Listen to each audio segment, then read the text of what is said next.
జెడ్సీసీ పిలుపు మేరకు జై బాపు జై భీమ్ జై సంవిధాన్ అనే ప్రోగ్రాంను పిలుపునిచ్చారు. అదేవిధంగా మన తెలంగాణలో ప్రతి మండలంలో, ప్రతి మున్సిపాలిటీలో, ప్రతి గ్రామంలో, ప్రతి వార్డులో ఈ ప్రోగ్రాం జరుగుతుంది.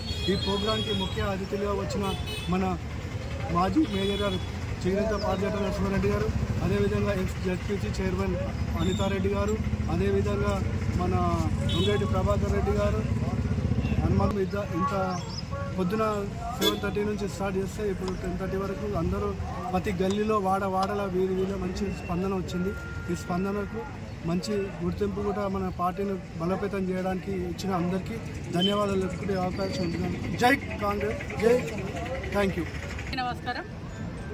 ఈరోజు మహేశ్వరం నియోజకవర్గంలోని గత కొన్ని రోజుల నుంచి జరుగుతున్నటువంటి జై బాపు జై భీమ్ జై సంవిధాన్ ప్రోగ్రాము మరి ఏఐసిసి అధ్యక్షులు ఖర్గే గారి ఆలోచనల మేరకి మన ప్రియతమ రాహుల్ గాంధీ గారి ఆశయాలను మరి ప్రజల్లోకి తీసుకెళ్లాలనే ఒక ముఖ్య ఉద్దేశంతో మరి గతంలో ఒక రాజ్యాంగాన్ని అవహేళన చేస్తూ మరి అంబేద్కర్ని అవమానిస్తూ చట్టసభల్లో తనకి జరిగిన అవమానాన్ని ఈరోజు నివృత్తి చేస్తూ దాన్ని కాపాడుకోవాల్సిన అవసరం ఉంది మనకి.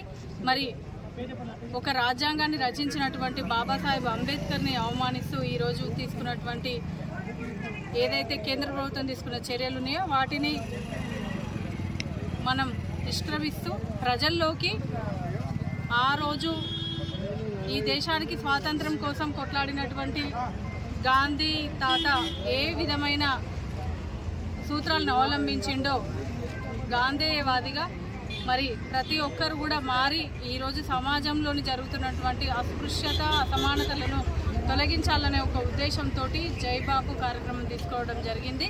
మరి రాజ్యాంగాన్ని అవహేళనపరిచినటువంటి షా గారు ఈరోజు మరి అంబేద్కర్ని ఎందుకు నామస్మరణ చేస్తారు అనేది మరి ప్రజలందరూ కూడా విన్నారు, చూసిరు.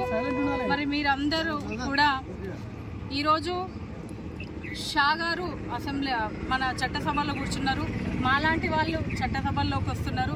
మరి మాలాంటి వాళ్ళు ఈరోజు రాజకీయంగా ఒక వృత్తిపరంగా బయటకు వస్తున్నటువంటి ప్రతి ఒక్కరు కూడా రాజ్యాంగం కల్పించినటువంటి హక్కు, ఈ రాజ్యాంగాన్ని కాపాడాలనే ఒక ఉద్దేశంతో ఈరోజు ఈ కార్యక్రమం తీసుకోవడం జరిగింది.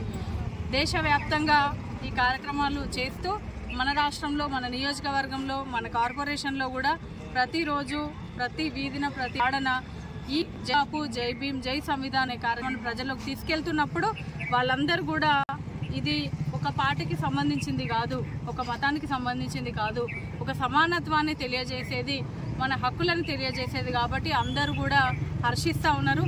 దాంతోపాటు వెళ్ళినప్పుడు ప్రతి ఒక్కరు కూడా చెప్తా ఉన్నారు, ఈరోజు మేము సన్నబియ్యం తింటున్నాము, మా పిల్లలు పుట్టినప్పటి నుంచి ఎప్పుడు కూడా రేషన్ బియ్యం తినలేదు, అవి తప్పని పరిస్థితుల్లో వండుతుంటాం కానీ మేము తింటుంటాం కానీ పిల్లలు మాత్రం ఈ రేషన్ షాప్లో వచ్చిన సన్న బియ్యము ఈసారి అందరము అవే తిన్నాము, చాలా బాగున్నాయి అనే ఒక మంచి మెసేజ్ కూడా ఇవ్వడం జరిగింది. దాంతోపాటు 200 యూనిట్ల కరెంటు, అట్లాగే ఫ్రీ బస్సు. ఇప్పుడే మీరు చూసినారు అల్మాస్ కూడా ఇక్కడ మనం బస్ స్టాప్ దగ్గర వెయిట్ చేసిన మహిళలను అడిగినాము, మీరు ఎక్కడి నుంచి వచ్చినారంటే మేము జిల్లాలు కూడా దాటి వచ్చినాము కానీ బస్ కోసమే వెయిట్ చేస్తున్నాము, ఎందుకంటే ఆటో ఛార్జీలు పెట్టి ఈ షార్ట్ కట్లో పోవాలి, ఆటో ఛార్జీలు పెట్టాలంటే మా వల్ల కాదు కాబట్టి బస్ కోసమే వెయిట్ చేస్తున్నామని చెప్పి ఫ్రీ బస్ కోసం వేచి చూసినటువంటి మహిళలు మనం పలకరించడం జరిగింది.